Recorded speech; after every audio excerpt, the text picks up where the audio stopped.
hope that it caught that. Sneakers and Cleats, the podcast.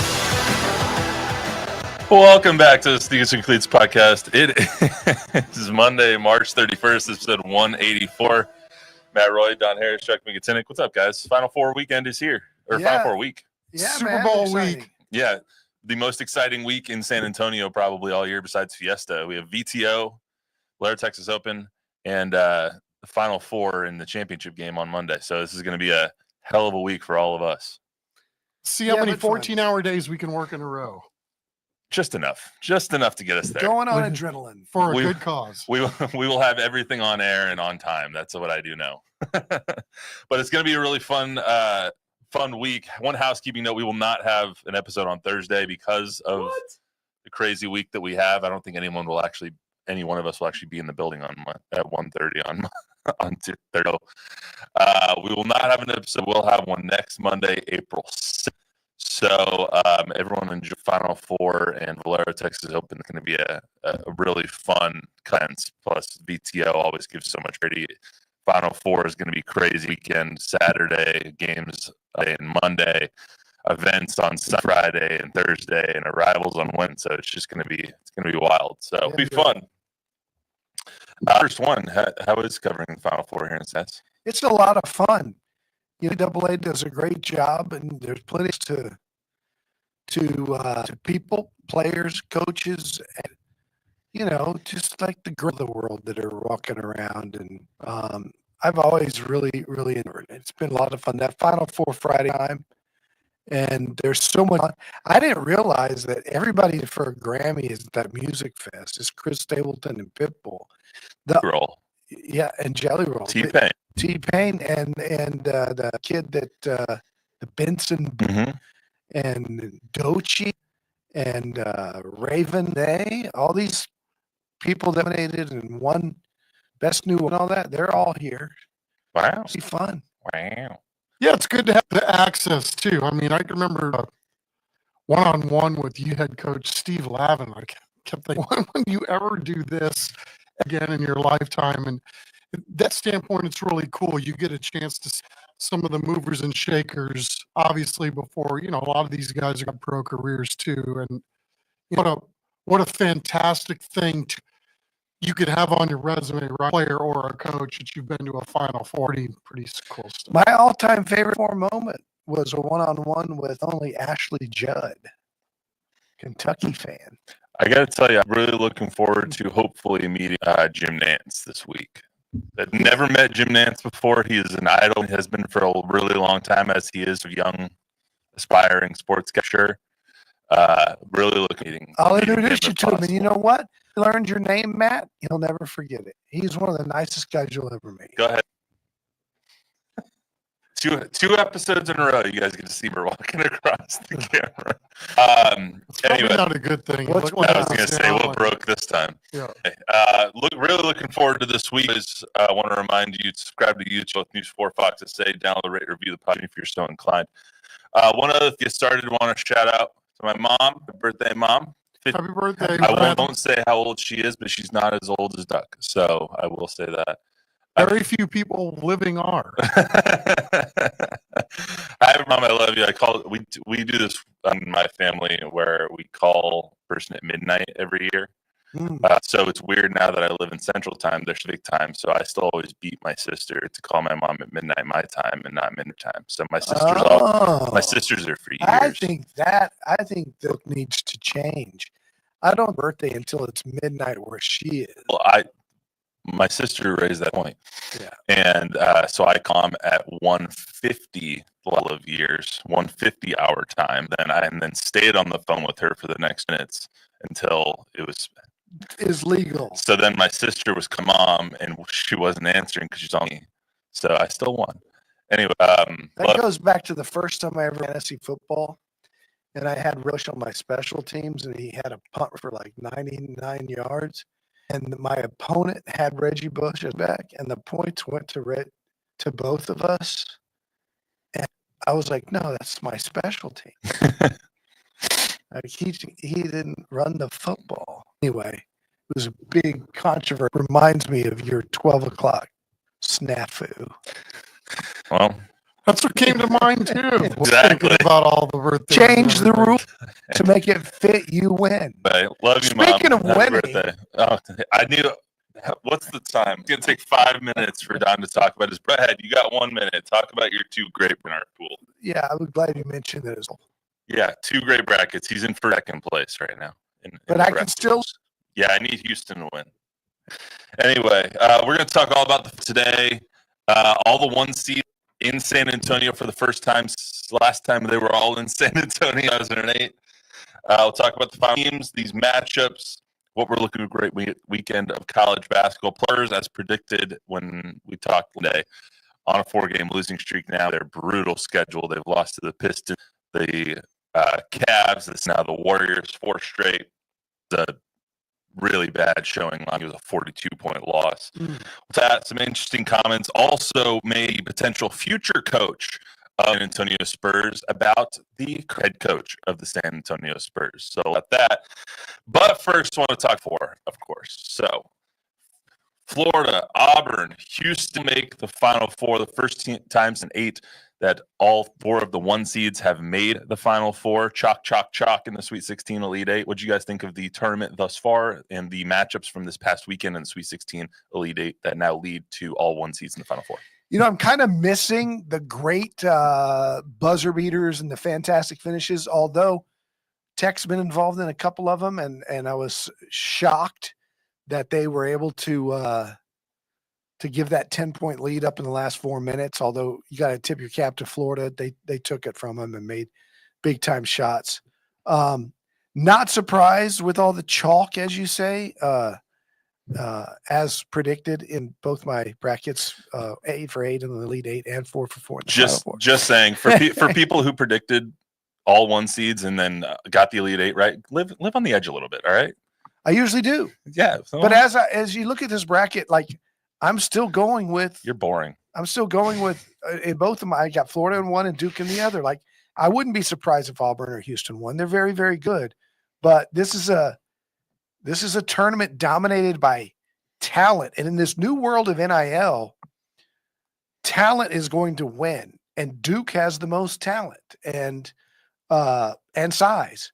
And I think it'll win. Now, it won't be shocked if Houston wins, if they shoot lights out.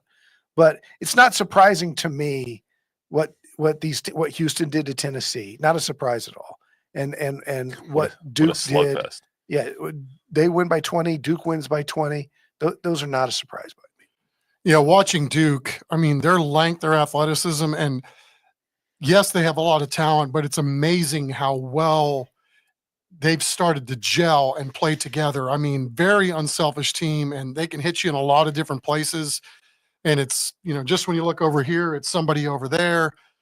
They're very, very impressive the way they're going right now. To this point, has the tournament been good, bad, disappointing, underwhelming? What I guess word would you describe the tournament as thus far through 61 or 60 games of it?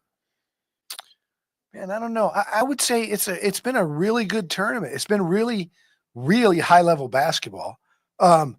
I so enjoy watching a basketball game where everybody's playing hard all the time and guarding and allowed to guard and allowed to be physical. Mm-hmm. I think it's been less than thrilling because there haven't been those March Madness moments, where somebody throws a baseball pass and wins at the buzzer. It hasn't had those moments, but the basketball has been, and the coaching has been very, very high level. Yeah, I guess disappointing only that, I really wanted Tech to punch through. I think that would have been really cool to have, as it turns out, we would have had 2 teams here. And then, like you start watching a Colorado State, because there's a local guy playing on the Buffaloes, the Crocker kid. And, they were so close to pulling off that huge upset. So disappointing in that regard, because some of the teams I was kind of pulling for, you wanted to see them punch through. But overall, these have been 4 of the biggest bullies on the block the whole year. And it's just that they're all here. These programs have proven that they were all justified in being 1 seeds. And now here they are. So I'm certainly not disappointed in that. The best teams going in are the best teams that are here. It's just been a little devoid of thrill, I guess. Yeah. Like in other years, you would have teams like there was a shot in the air for UCSD against Michigan to win that game 70-69 in that case. In other years, that shot might have gone in, and we might have a little bit more, I don't know, thrill is a word, or surprise or upsets. It's a little devoid of chaos. Not a little, it's a lot devoid of chaos, which I think is turning a lot of people off. But if you're just a fan of high-level, good basketball, I agree. It's been a great tournament for that, because that Tennessee-Houston game yesterday, that's the kind of basketball I love. Just like first to 60 wins, just keep on punching and playing great defense and rotating to your guy and playing help defense and like doing all of these things that you're coached to do and seeing it at such a high level is something that I love to see. But in terms of the layman, the casual basketball fan, might not be the best tournament for those people. Yeah. Duke Alabama was a really good game. I mean, even though the score doesn't look like it, Alabama's a good team. Great, yeah.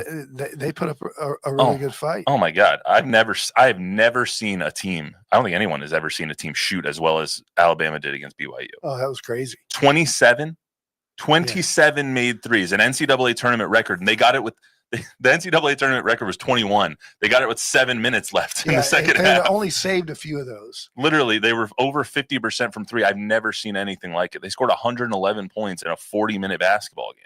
And then unreal. And BYU scored 93. And then you see what they do against Duke, and that goes back to the point of Duke's ability to guard and switch. And to Chuck's point, what John Shire's done there with this team and building this one-year roster, I mean, the general managers in the new world of NIL, every school is going to have like an NBA GM and an entire front office. And you look at Shire, what he saw in those, they lost in the Elite Eight last year. Mm-hmm.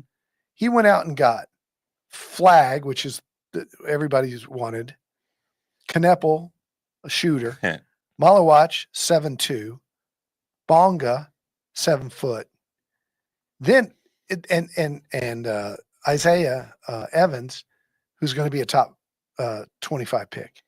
Then he goes out and he gets from Tulane a 4-year Tulane transfer in Sion James, and the second best player after Zach Edey, I thought last year on Purdue, Mason Gillis. It's just and these seniors, this mix of transfers and true freshmen, and he's going to lose them all and have to do it again next year. It's crazy how you have to build rosters, and they've got the absolute piece for everything that you could possibly want. Go ahead, Bob. One more time. Bob Gambert, everybody. Let's talk about each of these teams as we see them here in the Final Four. So start with Houston because it's the one that's closest to us. It's when I know at least the best. What Kelvin Sampson has done in his time at Houston is absolutely just unreal. They had made one NCAA tournament from 1992 until he got there in 2014. Now they've made 6 Sweet 16s, 3 Elite Eights, 2 Final Fours, including this year. And yes, I'm including. If you make a Final Four, you're obviously making a Sweet 16 and an Elite Eight. It's just unreal what he has done with a program that was middling and had been forgotten about in the AAC, and now they're in the Big 12 and have hit the ground running in a new conference, which is potentially one of the best conferences in terms of college basketball and has been for a very long time. Yeah, and he's done it differently, right? He's gotten guys to stay. Yeah, I think they only brought in 1 transfer. And I think they only had 1 kid leave. So, not a lot of movement going on with their roster, but they've clearly built something, and man, we'll get after you, right? I mean, you can tell that's, whatever the coach is, that's how those kids perform for their coach. That's such an awesome brand of basketball too. Watching that game against Tennessee and going in, Tennessee's one of the best defensive teams in the country too. So you knew, and the over-under on the game was 126, which is incredibly low for a college basketball game when you see 204 points scored in the Alabama and BYU game. You knew that it was going to be like first to 60 wins in this game. And the defense that they played in the first half, holding Tennessee, which is not a schlub of an offensive team, to 15 points in the first half, 1 of 15 shooting because of their rotations, because of their hard hedges, because of the help defense on the backside, because of their recoverability and getting back to their man and on the wing when you're helping a guy play side. It was beautiful, amazing basketball to watch. And the play that he draws up against Oh, Purdue. man. The inbounds play that they practiced the day before, knowing that they could have this possibility to Milos Uzan, it was just chef's kiss. It was chess, because Checkmate is what it was. in order for that play to work, they had to count on the guard from Purdue to X out and leave the inbounder, which they knew he'd do as Cryer came around the screen. And if he doesn't move and chase Cryer, then you have Cryer for a wide open jumper. And if he does, then you saw what happened. Milos Uzan is wide open on the inbounds. Yeah. And Tugler flashes down, and that kid has to make a great pass. And he did. And Uzan has to establish both feet back in bounds, which he did. So that all had to be coached. And he made the right read, Tugler did. Because Yeah. there's 3 reads on that play, and the second read was open too, but he saw Uzan, who was the first option. It was one of the most gorgeous inbounds plays I've ever seen. Yeah. And the execution on it was even better. Perfect. It was absolutely phenomenal. But let's hear from Kelvin Sampson after that Tennessee game, because he references a little bit. This is the stat they used last night on Max Sports Check. He references a little bit that they had to travel over 1,000 miles to Indianapolis and basically play 2 road games against Purdue, who is in Indiana. That was really unfair. And Tennessee, who is just a hop, skip, and a jump away. Balances out now, though, doesn't it? Let's hear it. I think we've won 30-plus games 5 times, but this is the first time we've won 34 games. And I'm glad this team did it. This was the maturity level of our older guys has been good for our young guys. Awesome for Tennessee. It's a jump on the interstate and get here. But that's what we'll do next week. We'll jump on the interstate and we'll head down to San Antonio. So that's why you don't complain, because it can flip the other way. Proud of our guys for finding a way to win. We beat 2 outstanding programs, not just teams, great programs here this week in Purdue and Tennessee. The little smile that he has when he says, "Now we'll just head on the freeway down to San Antonio." It's just so good. You know, they were here in 2020 in the regional and lost, by the way, to Villa. But Nation did show up, and they'll show up your day. Yeah, I mean, it was performance. It's not even Matt Painter coached in Purdue. That spread, I think, at 9, and they needed that in Milos Uzan inbounds play to win it. See, is no schlub. That whole run that Houston made, you had to beat it in the second round. Yeah. You had to go through Matt Painter, and Barnes. Like that's no easy trip. And they got some real tested. All of them were tests. Yeah, absolutely. The game against Gonzaga, they got to a 2-point game with 1 minute. They had the ball. Gonzaga had the ball in their hands in the last possession. Exactly. Yeah, and he's talked to Hampson has, I should say, that battle tested all year doing this stuff, playing road and playing in tough environments. And, you know, obviously I would think if you overcome what they overcome, especially the history that Coach Sampson at Indiana, you know, you probably feeling pretty darn good about coming into this game against Duke. So they're going to Duke, as you just mentioned. Duke is the favorite to win it all. I think they're plus 100. Houston is the favorite to win it right now, or has the third odds to win it right now. Don, what impresses you most Duke team, since you're the one that's more familiar with them than either Chuck or I? Well, talk to coaches, and Jay Wright said this on the broadcast. Duke is incredibly tall, long, and skilled. And there's no secret. Cooper Flagg's going to be the number 1 pick. Apple is slotted between 7 and 9. Malawach is slotted between 10. Sion just slotted around 14. And Isaiah Evans is both around like 24. They have first-round picks this year on that team. All you need to know as far as talent, but they're so big. And I don't think it's a great matchup for Houston because Jawan Roberts is Houston 6'8". And he's physical, good in the low post with that spinning left hand. But Duke comes off the Bonga, who's another 7-footer, a freshman. Their size is what makes Oates and every other team that their length and their ability to go, as Chuck said, their connectivity defensively as a together. Tremendous individual defender. Kneppel is as tough as they get.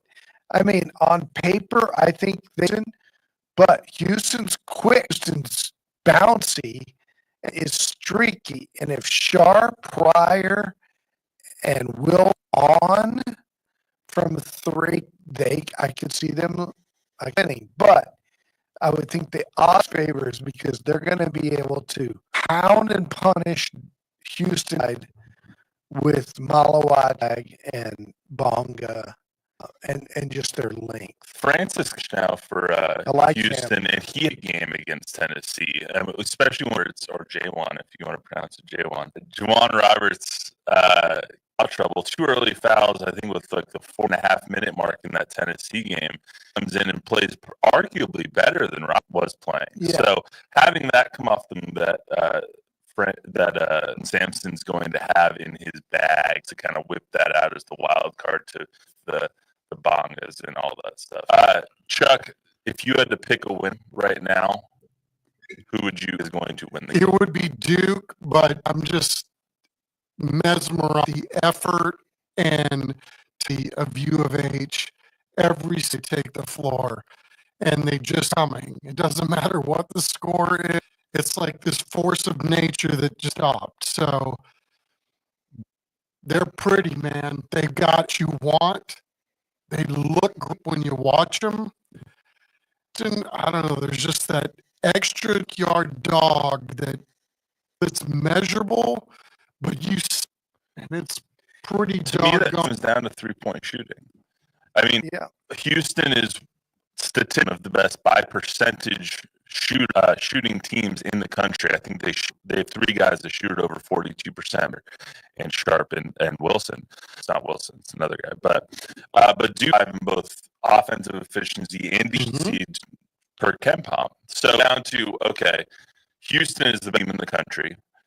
Duke is really good too, and D's at an abundant rate, and Houston can make a rate. So who shoots the best is the best perimeter defense game is going to come down. Yeah, and Houston veteran team too.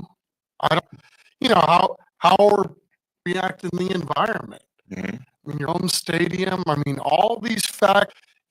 Maybe teams aren't youth or being in something like the Final Four. I mean, all those are very. We're not going to know until we see court. And to that point, man, Chuck and I have been around a long time. From the great Al McGuire, late great Al McGuire has been time. He said, I think I probably heard him say it back when Magic were against each other. He is always on senior, right? LJ won a national championship with Baylor 100 years ago, 21, right? Yeah. And Roberts is a 6-year. So even though Malawat better and on the draft board, and same with Cooper Flagg had his moments the other night. He made dumb freshmen and does Roberts and veterans in a tournament like about that could and talent sometimes win when you have experience. To that point, Houston twice this up about 6 to 8 points and on Purdue and close at the end because they made mistakes to make shots. What I was impressed by Tennessee got a 2 to 9 point game with a few minutes left. It was like flat. And then Houston goes on a 9-0 and they run away with it. Every time, I was impressed by the resilience Tennessee, who arguably was in this tournament so far. IU in the game yesterday, it's like, okay, here they come, and every single time H had an answer. Yep. Every time. Before that snowball came part of an avalanche, they were there to quell the fire. That was the same with Duke and Alabama. I need a quick shout out real quick before we get teams to John Shire as well. What he's done to Krzyzewski, who is the all-time in college basketball, is absolutely insane. Nobody gets put into that situation, it has done. John Wooden, when he led 4 coaches in 10 years. When Bobby Knight left Indiana, they had since he left. Like, nobody. Shout out Justin Robinson then too, right? Absolutely. Let's get to Florida real quick. So the win against Texas Tech was one of the most unbelievable things I've seen in recent memory. They were down 3:14 left, and I'm going to pronounce his name wrong. The big who shoots the lights out, Hauk. It's not spelled like pronounced Hauk, so I always get it wrong. Hits 2 threes, and then Walter Clayton, man costume, and just my God, the shots that he made in that game, and then obviously missed front end free throws from were absolutely massive. If you have those in each, then they probably 3, or you at least have 2 more points on your resume. But that's the Walter Clayton hits. I'm sitting there just like Steph, those, yeah. It's the Olympics like. I was just about the same reaction to Walter Clayton hitting them up 78-77 and 75-75 that I did when Steph dagger 3, and I was just sitting there like, who's in the lane and runs the opposite direction? Yeah, all the other way. And as soon as he hit the 3, spun on a diamond. Put up 77, the rest was history. Like, and then, the JT Toppin 3 was shot, but what Florida did, I took to kill them 10 different ways to put them in the ground. This team can score points in a second. They did on 2. The 2 threes the Walter Clayton on were unbelievable. They shoot UConn. They were the worst team in that. They should have lost to Tech. They were the worst, but Walter Clayton Jr. became Superman. And which we saw at the end of the SEC tournament. And that gives me a little bit, is Florida at least, are you that against Auburn? Do that against Duke? Are you against Houston? I think he can do it against anybody. Yeah. Small sample size. This kid is on the radar. What we've seen him date, but yeah, I think Pop would say he understands relations very well. The kid just goes thermonuclear and brings his team all the way. Yeah, absolutely. And a lot of times it feels like in the tournament that I had the hot hand and the hottest guy, or the team with the hottest guy wins. Florida definitely has the hottest guy. I showed Chuck SEC championship game where the full court pass that busts off to the side, and he just in one motion and leads a guy perfectly. He was back in high school, and he reminds me so much of Jay in the way cross between Kid and Steph, his vision and his master of the assist, a lot like Jason Kidd, and then his shot is a quick release, a lot like Steph. I don't know if what he is but he sure is. He just knows how to play. They're the final game on Saturday, 5:09. Who wins the game? Auburn is currently a half-point underdog. Soul's Auburn team, 2.5-point Florida team. I'm gonna. I think Cyan, they've got 275, and how can stretch the. Their guards are really swingman for Florida. Yeah, I forget his name. Miller. Anyway, he's really, really good. I like Florida. I'm worried about the hyperextend elbow. I know he's left-handed, but that's the hyperextend. I thought he was done. He's done. Again. Yeah, he's done. And I'm sure that day is a lot worse than it was yesterday. For John Ibram. John Ibram of Auburn. I'm going with Florida. I would go with Florida too. I'm just curious whole coaching dynamic in this one too. Understand it. I think the Auburn coach job under Bruce Pearl. So there's a history there. You mean the Florida coach? Yeah. Sorry. Yes. You're going Florida as well? Todd Gold. I'm going to go Houston, Auburn, because that's what my bracket has, and that's the whole damn thing, because it's Houston as well. So Houston to get there, but I also need Auburn to get there. She's listening right now. I'm sure I'm in like a minute. Anyways, it comes down to John Ibram's and how healthy he is, and then it can Todd go crazy. I like him. I love Pettiford. Good. All right, let's Spurs real quick. Actually, do you have anything? Move on. Yeah, quick question from July.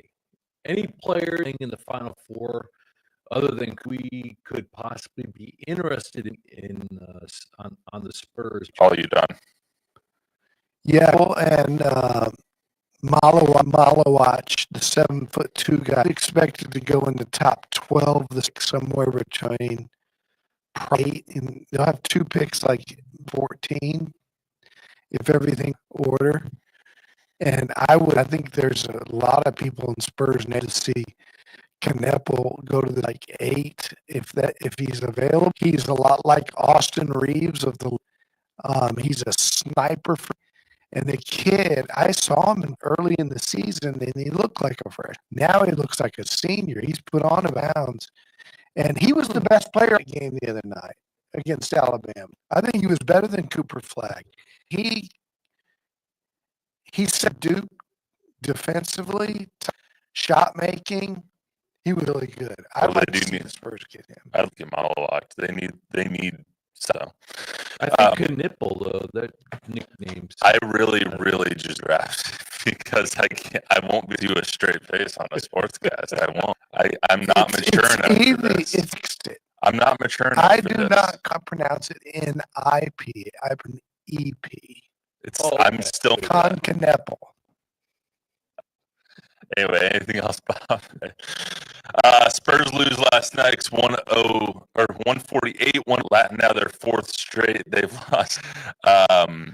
The Pins, the Cavs, the Celtics, and the Warriors in back-to-back games. This is after they won 3 straight and got themselves in the mix in the play-in. This isn't a surprise though, because as we kind of referenced last Monday, they have the most brutal ending stretch of games that I've seen in quite a while. And so now they have 8 left. They're hopelessly of it. So what are your thoughts on the Spurs before we get to the Steve Kerr comments? Get it over with as soon as possible. Get Steph the Rookie of the Year award and get Wemby healthy, and let's move on. Yeah, they're down 5 with 9 to go, and they're chasing teams. Obviously, that's a tall order. But, I think there's been some bright spots through all this. I mean, they're playing better together. They're playing harder for longer stretches of time. There have been a lot of achievements, even through this rough patch here the last couple of weeks.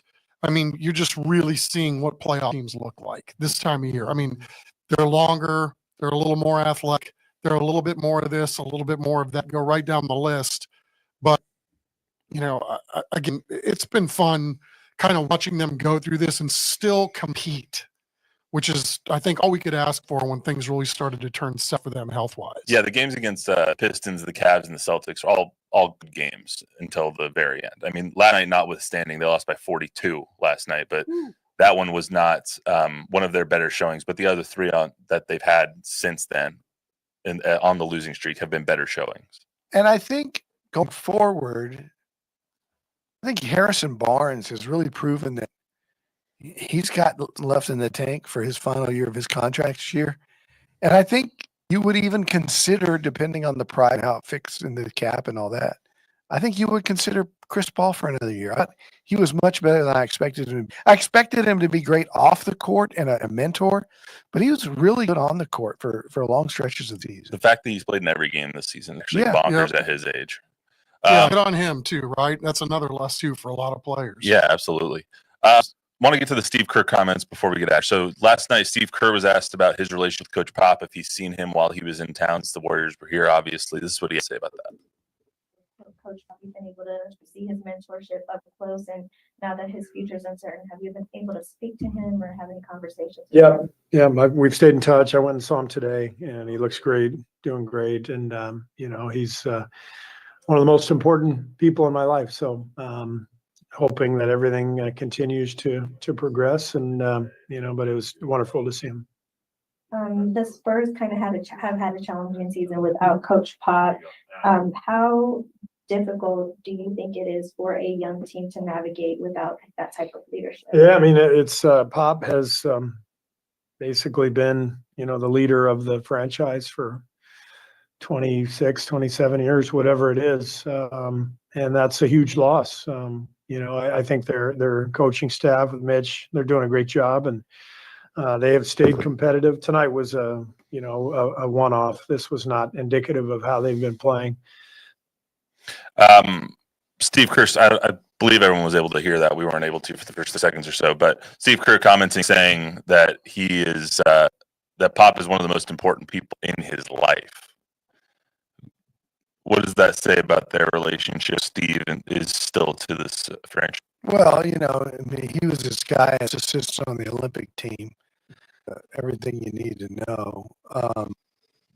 Steve is a confidant of Coach Pop. They're and surprised if he was a candidate when Pop decides to hang it up. But yeah, they've been close for many years. I think he's one of the best guys going. Doesn't surprise me that Pop him up because Pop is not seeing very many. And the fact that he saw Steve and Chuck, he texted Sampson after the game. Sampson really thought that was really meaningful. Yeah. I mean, Coach Sam heard the message with the media there in Indianapolis after them. He said, I got like 4 or 5. He goes, let me see if I can find it. So it took him a while to scroll through all the well wishes that Sampson's wearing. He said essentially the same thing, which is, I don't think a friend, I think of him as family. And it's meant to Pop. I mean, they were both on a national team in the early 2000s. And, when Coach signed from Indiana, Pop was the one, Kelvin Sampson, to the NBA when he was going through a little tough time, on if he wanted to go to the pros or staying. And so Sampson wasn't here long in San Antonio. I believe he went to Milwaukee and became an assistant coach, and then went on to Houston for more assistant coach. But, obviously doing very college ranks, and you can put in the pros as well. But, that bond that forged decades ago, I on a way, and Pop sent him a nice message about enjoy the win with a glass of. You see that a lot though, like with Pop, either coach or anything like that. Like, as you're part of the Spurs organization, and as soon as you meet Coach Pop, you might friend list in terms of media and stuff like. That's not what it's about for him. It's about that he builds inside the game and with the people outside of the organization in family. And you see that whenever 100. Whenever people about Coach Pop, it's always he's a coach to me. He's a family member. And that's why it's so important when we speak to say it's about Coach Pop's health. And basketball always comes later. How many times we've seen a guy get fired and then see him at Spurs practice, come and hang out for a week or when Monty Williams' wife in a car wreck in Oklahoma City, Pop said, Monty, and he said, come your kids home, the grandparents are here, it will give you a job. And he gave Monty a job and told him a position with benefits and everything. I don't want to ever see you up here. Be with your kids. And he was a consultant. Mm-hmm. He's not Tibbs. I remember Thibodeau. Sampson, when he left Indiana, was a pro. Nobody wanted to touch that guy. The recruiting scandal, and as much was in the media. The recruiting scandal was him calling on the school players, something that would never be punished, right. By the way. And he was like, exactly. And first to wrap his arms around him. We know we got a spot for you. Stuff means so much to those guys. Alvin, Mike's brother-in-law, who got Spurs. And within 2 days, he was, it was Detroit. He was right. And within 2 days, he was assistant in the summer of 2003. And didn't end the year because he got the Clippers job. As soon as he got fired at Detroit, it's like, come on. He had a first assistant, but he made for his guys. And Mike Brown will tell you the same thing on and on, the Chad Forciers and the Joe guys. Once you're in the family. Yeah, I wanted to get that in today because it speaks a lot to Coach Pop's character, and because there's stuff there that people don't know about Coach Pop, his privacy he deserves. And his own, he comes across as a jerk a lot of times. All right, that's all we got for you today on the Speakers Cleats podcast. The VTO, enjoy the final one. We have it's going to be 3 great games. We'll talk about the championship, our Monday podcast. Remember, no podcast on Thursday. Everyone have a great week. Mom, happy birthday. We'll see you next week. Oh.